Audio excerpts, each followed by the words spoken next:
America has always been a melting pot of cultures. If there is Al-Qaeda or Islamic State, or catch a flight to Mexico and then use local smugglers to actually penetrate inside the United States, it could be a huge problem for the US. Illegal immigration comes a lot of national security threat, crime, drugs, and a lot of other stuff because these people are illegal.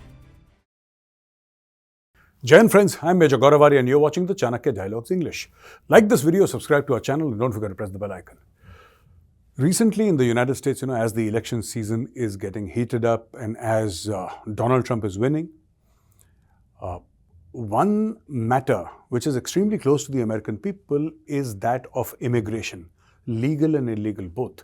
And people have taken extreme positions. Obviously, the Democrats believe that there should be immigration into the country and the Republicans believe that it should be cut down. However, there are nuances in between which I would like to explain now. The problem here is not legal immigration because America or the United States of America is a country of immigrants. Everybody who's in America except for the original Red Indians or the Native Americans, right? These were the people who were living on these lands. Everybody else largely came from Europe, largely. I'm not saying other people were not there. People came from South America, people came from Mexico, people came from Asia, people came from all over. In fact, the original railroad workers came from China. The cotton fields were largely populated by Africans, the slaves. So America has always been a melting pot of cultures. And the Americans are extremely proud of that. The problem here is illegal immigration, and over a period of time, people have found ways and means, to take shortcuts and to enter the United States of America in search of a better life. And this is exactly why Donald Trump said we need to build a wall. Initially, people said he's crazy, and people said that, how can you build a wall and it's inhuman? No, it's not inhuman. I'm an Indian. I know a lot of Indians live in the United States of America who are now citizens of the USA. They would have been born in India, but today are citizens. Some of them are first generation, even second generation. The older families who went there long time back, 50, 60 years back. The thing is that I, as an Indian, support legal immigration into the United States. Follow all the rules, follow all the policies and go to the US. Don't take a shortcut. Illegal immigrants need to be thrown out.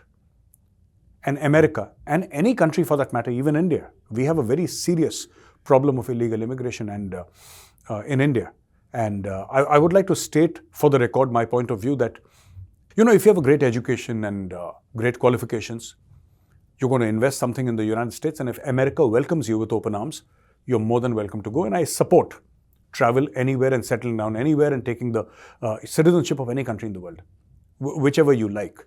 Ladies and gentlemen, with illegal immigration comes a lot of national security threat, crime, drugs, and a lot of other stuff because these people are illegal and they are always taken advantage of, as far as the mafia is concerned or these gangs are concerned.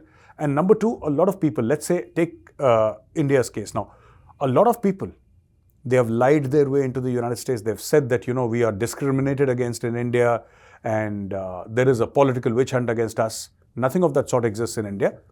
And I'm saying that for the record, right? But people will still go abroad because they want to lie, they want to cheat, thieve, steal, and somehow get, through immigration and get citizenship of the United States. And for that, they're willing to do anything, break any law. Now, most Americans call illegal immigration a very serious problem, poll finds. And Fox News covered this on 26th of February 2024. According to Monmouth University poll released on Monday, which is the 26th of February, or which was the 26th of February, 61% of Americans say that illegal immigration is a very serious problem. And this is leading directly into the 2024 election cycle. Now, this is one of the biggest policy pillars of the Trump administration, build a wall. And he said, not only will I build a wall, I'll get Mexico to pay for it.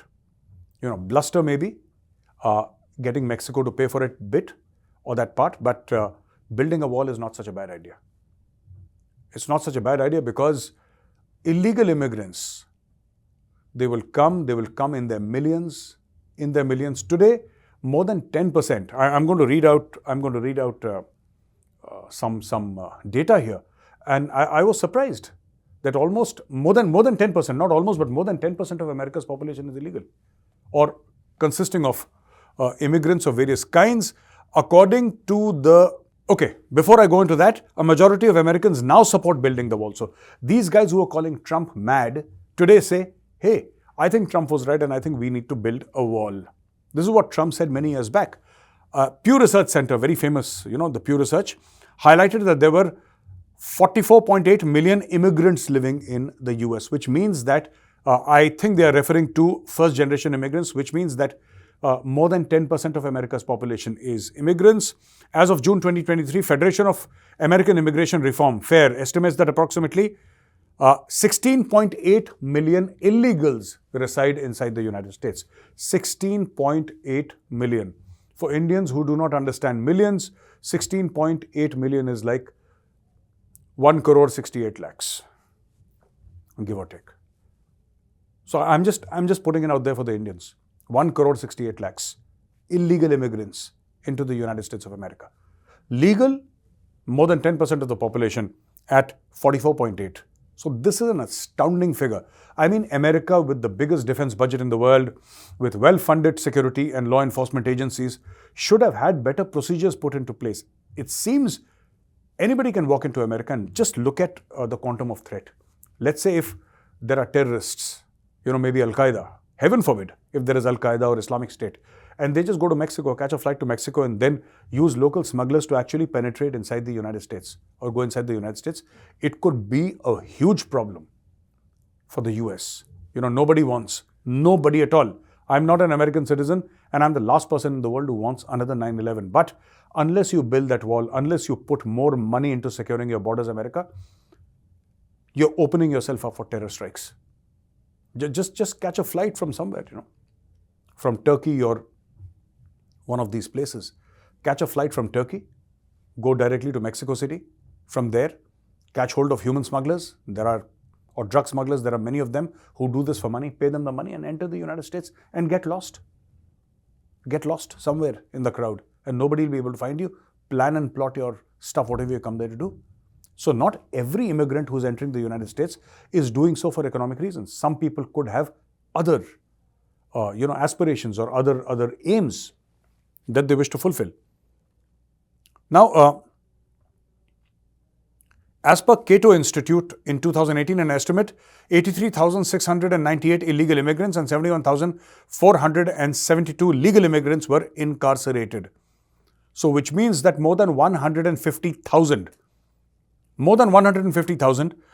immigrants, legal and illegal, were incarcerated or put in jail in 2018 as per the Cato Institute. Now, this is building up into something very big in the United States, and I'm going to read out the names of the politicians who are spearheading this entire agitation, spearheading this entire issue of clamping down on immigrants. There is Kristi Noem, governor of South Dakota. There is Ron DeSantis. He was running for president and then he lost out.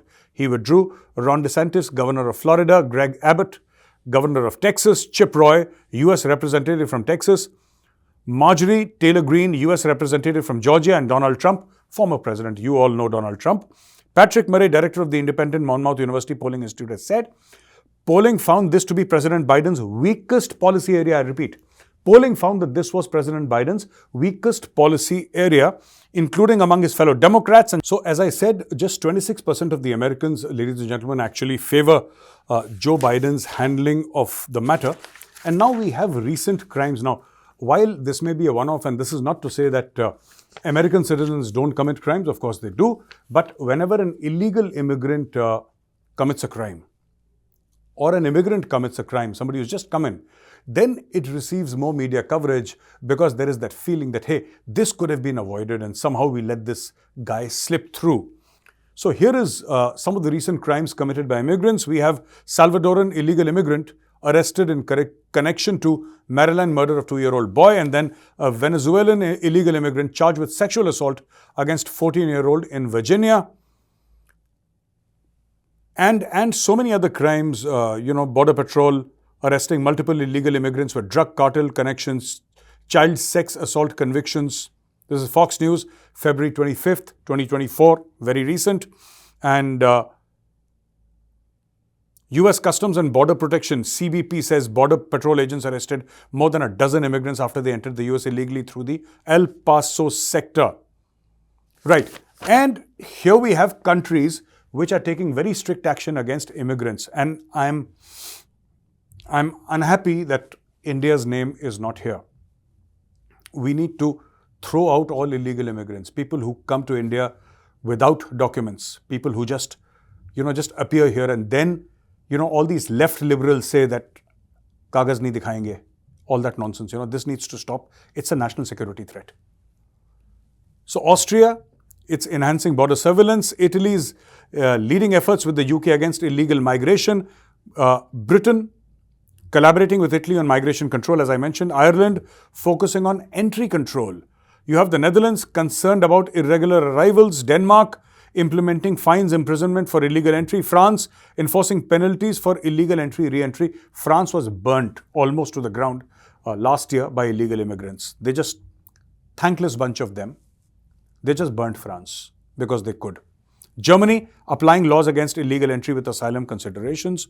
So all these things are happening, ladies and gentlemen, and all these countries are taking firm steps. In India, we have a massive, massive problem of illegal immigration. I mean, this has been happening for more than 50 years now. More than 50 years. In fact, a lot of you do not know, whether Indians or non-resident Indians, I'm talking to both of you here, not many of you know that one of the reasons for the 1971 war was illegal immigration from what is now Bangladesh. It was East Pakistan then, and they haven't stopped coming. Rohingyas are another major, major problem. Rohingyas have infested, I don't even know what to say. Rohingyas are everywhere, and they just seem to come out from everywhere. And you can find them in Jammu, you can find them in Bangalore. I mean, Jammu is up north, Bangalore is down south, and you find them everywhere. Everybody is welcome to come in India, but there is a certain process, there is a certain protocol. And if you don't have laws, if you don't have rules, then what is the point? Then anybody can walk in. Tomorrow if I want to go to the US, I should just be allowed to walk in then, if that is the logic. Why do you need a visa? Or why do you need an invitation letter? Just walk in anywhere. But that doesn't work like that. And I think India needs to also learn from Europe and learn from the United States of America. They've not been very successful, but at least they're very vocal about it. The problem in India is that people are not vocal. You have one NRC and everybody is up in arms. That this is against minorities, this is against... It has nothing to do with minorities or majority. It has nothing to do... It has simply everything to do with illegal aliens coming into India. They must be thrown out. This is what I believe. Now, ladies and gentlemen, for the question and answers. So the first question is from Naman Savarwal. Jai Hind sir, in the recently concluded Vayu Shakti event, some of our missiles fired from the Tejas combat aircraft failed. Is it a cause of worry for the Indian Air Force? Please elaborate. So the missiles did not fail. They did not engage the target. They did not destroy the target. I think this requires tweaking. This requires more practice. And Tejas is not a very old platform with the Indian Air Force.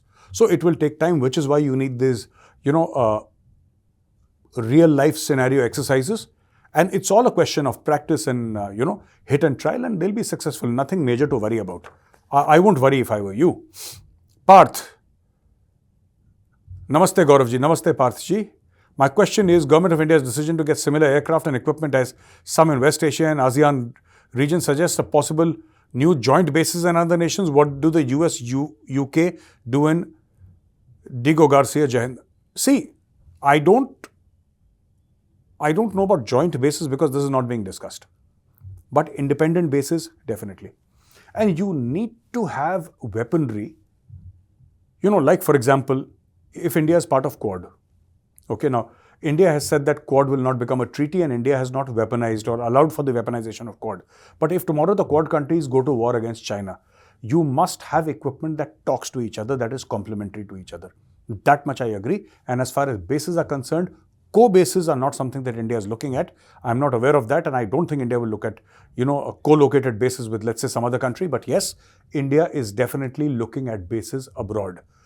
Outside or outward projection of power. Bhanu Pratap Singh. Jai Hind sir, don't you think India should work more on the technical side of the army, including hacking and spying?